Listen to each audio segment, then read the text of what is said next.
ጤና ይስጥልን የተወደዳችሁ የቦርከና ሚዲያ ቤተሰቦቻችን የዕለተ አርብ ጥር 29 ቀን 2018 ዓ.ም የሰዓቱን ዜናዎች ይዘን ቀርበናል። አበይት ዜናዎችን እናቀርባለን።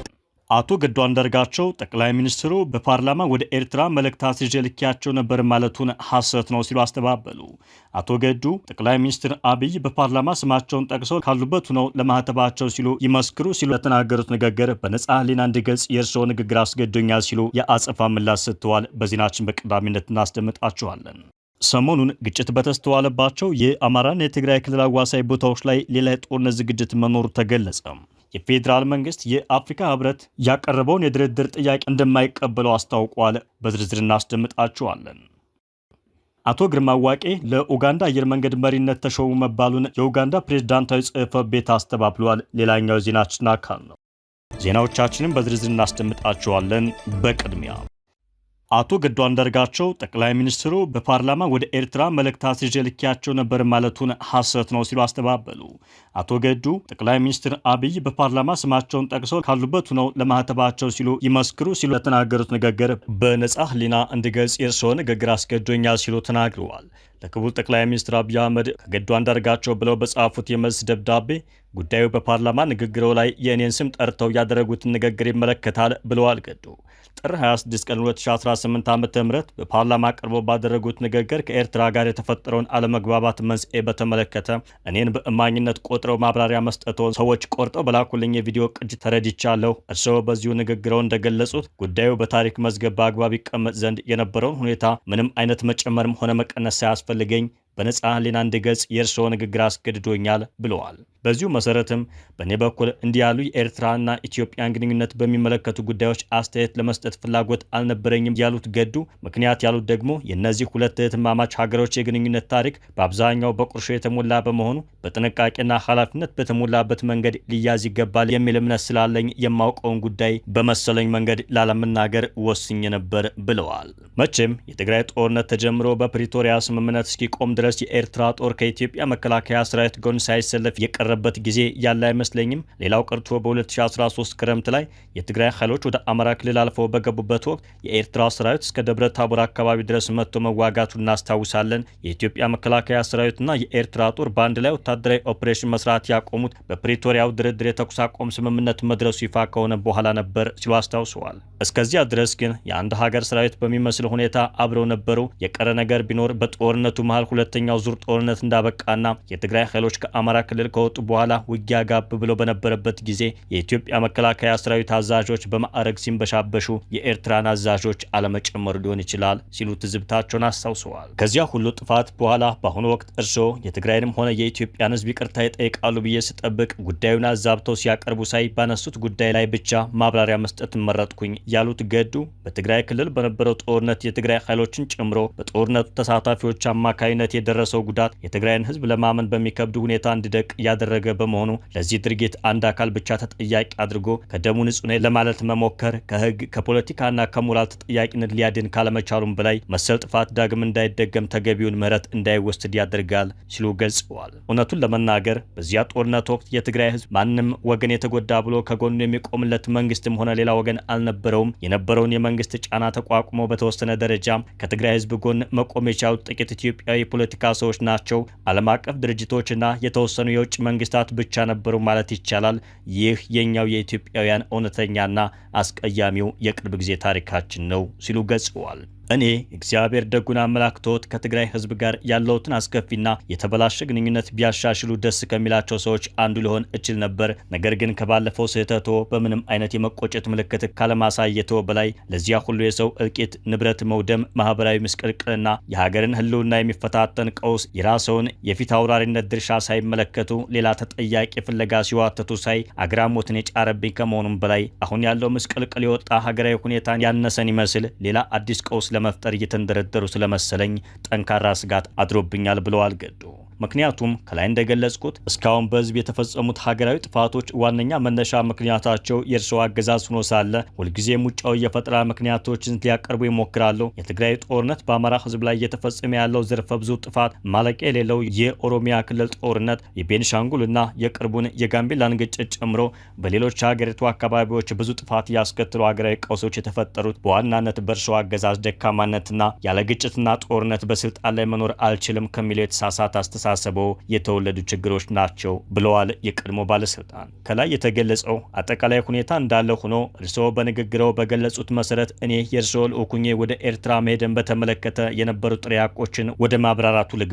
በመጀመሪያ ደረጃ የትግራይ ጦርነት ከተጀመረ በኋላ እኔ የውጭ ጉዳይ ሚኒስትር እንደነበርኩና በትግራይ ህዝብ ላይ የተፈጸመውን ወንጀል በተመለከተ መልእክተኛው ሆኜ ወደ ኤርትራ ተልኬ እንደነበር በፓርላማ ንግግረው የገለጹት ሙሉ በሙሉ ሐሰት ነው። ይህ የለየለት ቅጥፈት መሆኑን እኔ ብቻ ሳልሆን እርስዎም ቢሆኑ የመዋሸት ሱስ ሆኖብዎት ካልሆነና በአዲስ መልክ ሊያስፈጽሙት ላቀዱት የጥፋት ፕሮጀክት ህዝብን አወናብዶ ለማነሳሳት ያግዘኛል ብለው ካላሰቡ በስተቀር ሁለቱም ጉዳዮች ለማንኛውም የኢትዮጵያ ፖለቲካ ለሚከታተል ሰው ሁሉ ግልጽ ነው ብለዋል ገዱ።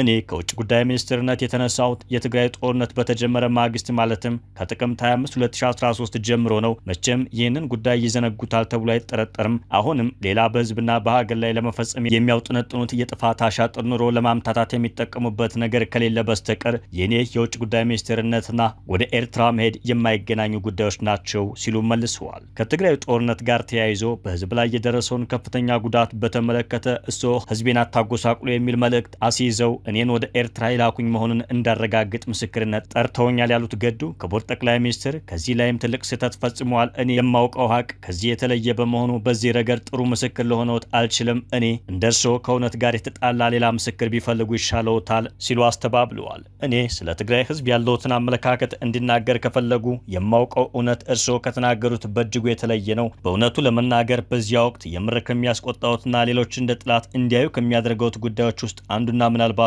ዋነኛው የትግራይን ህዝብ መበደል ማንሳት ነበር። ለእኔው ለራሴ ያሉኝንም ላስታውሰዎት ብለዋል ገዱ። በ3 ሳምንት ውጊያ የህወሓትን ኃይል ሰባብረን መቀሌን ተቆጣጥረናል የሚለውን ደስታ ለማብሰር በተጠራው የስራ አስፈጻሚ ኮሚቴ ስብሰባ ላይ የነበረን የግምገማ ሀሳብ መሰረት በማድረግ አንዳንድ ሀሳብ አንስቼ ነበር ያሉት ገዱ ቀርቦ የነበረው ግምገማም የትግራይ ህዝብ በሰሜን እዝ ላይ የተፈጸመው ጥቃትም ሆነ በመከላከያ የተወሰዱ የአጸፋ እርምጃ ዱብዳ ሆኖበት ከማንም ወገን ሳይሰለፍ ባይተዋር ሆኖ ጦርነቱን በገለልተኛነት ይመለከት ነበር የሚል ነበር ብለዋል። እኔም በዚሁ የግምገማ ሀሳብ ላይ በመመርኮዝ ህዝቡ እንዲረጋጋ፣ ስርዓት አልበኝነት እንዳይፈጠር፣ ወታደሩ በአሸናፊነትና በበቀል መንፈስ ህዝብ እንዳያንገላታ ጥንቃቄ መደረግ አለበት፣ ቶሎ ብሎ የሲቪል አስተዳደር እንዲቋቋምና በራሱ ልጆች እንዲተዳደር መደረግ ይኖርበታል፣ በደል የሚደርስበትም ከሆነ ህወሓት ሊናፍቅና እንደገና ሊያጠናክር ይችላል የሚል ስጋት አዘል አስተያየት አቀረብኩ። እርስዎ በመድረኩ ላይ ያነሳሁትን ሀሳብ በአዎንታ ተመልክተው አለፉት። መድረኩ ተጠናቆ ከስብሰባ አዳራሽ እንደወጣን ግን ለብቻ የጠርተው የነገሩኝንና ስለ ትግራይ ህዝብ ያለውትን አመለካከት በትክክል የሚያሳየውን አስተያየተውን ላስታውሰዎት እንዲህ ነበር ያሉኝ ሲሉ አስታውሰዋል ገዱ።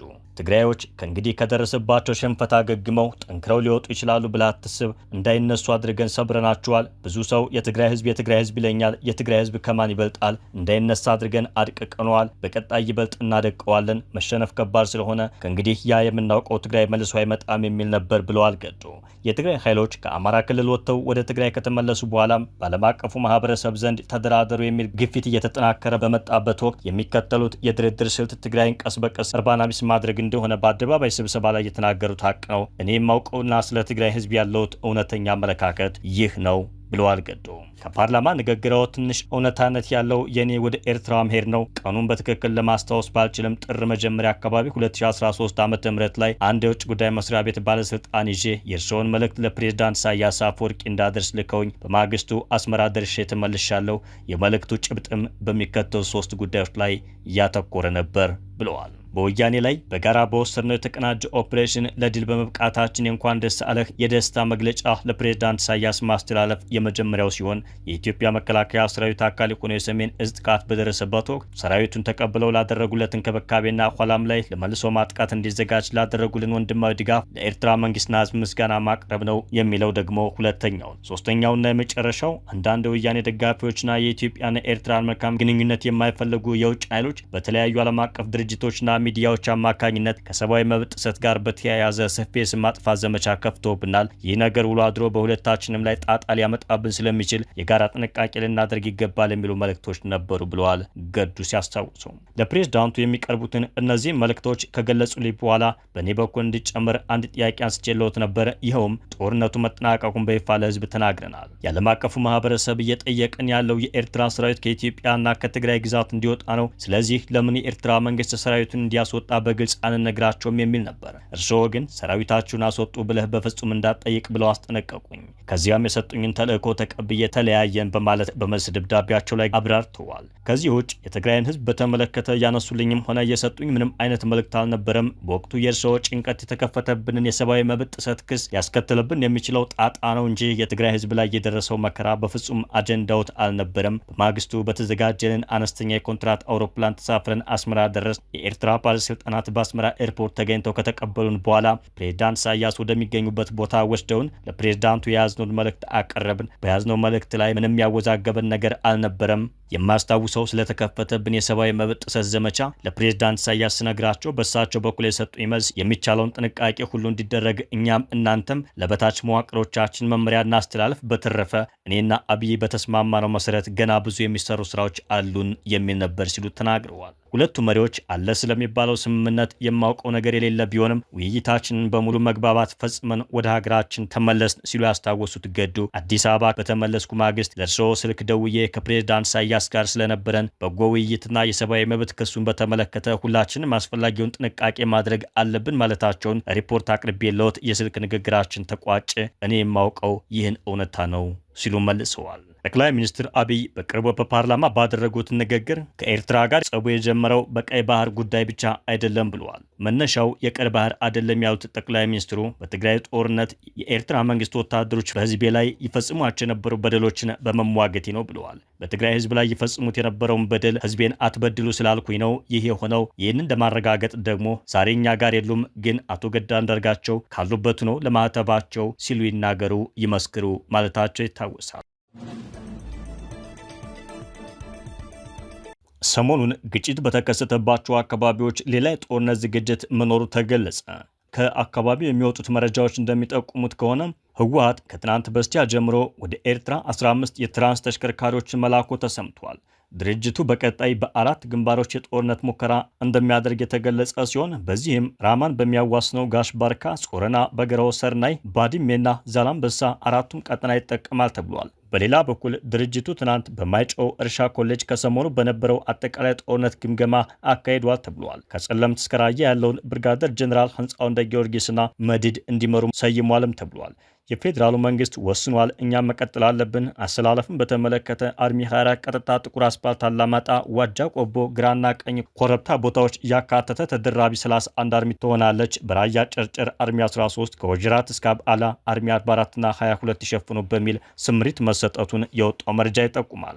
ይህ በእንዲህ እንዳለ በትናንትናው ዕለት የአፍሪካ ህብረት በክትትል ማረጋገጫና ተገዥነት ሂደት AUMVCM ስር የተውጣጡ ከፍተኛ ባለሙያዎች ቡድን የፕሪቶሪያውን ስምምነት ለመገምገም ከቀናት በፊት መቀለ መግባታቸው ይታወሳል። የአፍሪካ ህብረት ልዑካን ወደ መቀለ መግባታቸው በተሰማ ማግስት ነው ታዲያ የጦርነት ዝግጅት መደረጉ የተሰማው። ይህ በእንዲህ እንዳለ የፌዴራሉ መንግስት የአፍሪካ ህብረት ያቀረበውን የድርድር ጥያቄ እንደማይቀበለው ተገልጿል።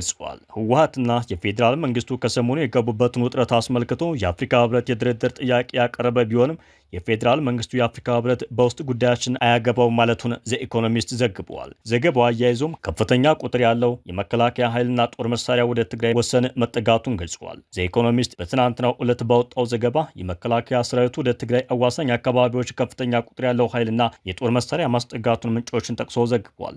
ዘኢኮኖሚስት ከሰሞኑ የህወሓት ኃይሎች ተከዜ ወንዝን ተሻግረው ጥቃት መክፈታቸውና ወልቃይት ጠለምት ለመቆጣጠር መሞከራቸውን የፌዴራል መንግስቱ ለዋና ጥቃት እንደ ቅድመ ዝግጅት እንደወሰደውም በዘገባው አካቷል። ይህም በህወሓት በኩል የሱዳን ኮሪደርን ለመቆጣጠር አሁንም ፍላጎት መኖሩን ያሳያል ያለው ዘገባው ሁኔታውን ተከትሎ የመከላከያ ሰራዊቱ ሰፊ ቁጥር ያለው ወታደርና የጦር መሳሪያ ወደ ትግራይ ድንበሮች እያንቀሳቀሰ መሆኑን ጠቅሷል። በተያያዘም ስሜ አይጠቀስ ያሉ ከፍተኛ የህወሓት አመራርም የኢትዮጵያ መከላከያ ሰራዊት በሙሉ አቅሙ እየተንቀሳቀሰ ነው፣ ብልጽግና እያደረገ ያለው ነገር ካላቆመ ይህ ጦርነት ምን ያህል አስፈሪ እንደሚሆን ልነግርህ አልችልም በማለት ሁኔታው አደገኛና አሳሳቢ መሆኑን ነግረውኛል ሲል በዘገባው አካቷል።